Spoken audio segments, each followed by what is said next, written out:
nagbabago? Bakit mo iniisip na ang pinagdadaanan mo'y habang buhay? Anak, ang pasakit na yan ay hindi ko nilikhang maging tanikala mo.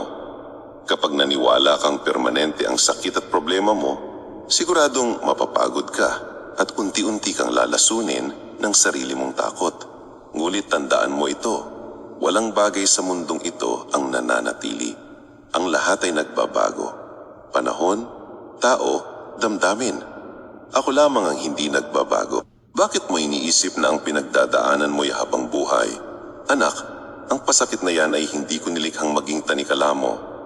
Kapag naniwala kang permanente ang sakit at problema mo, siguradong mapapagod ka at unti-unti kang lalasunin ng sarili mong takot. Ngulit tandaan mo ito, walang bagay sa mundong ito ang nananatili. Ang lahat ay nagbabago. Panahon, tao, damdamin.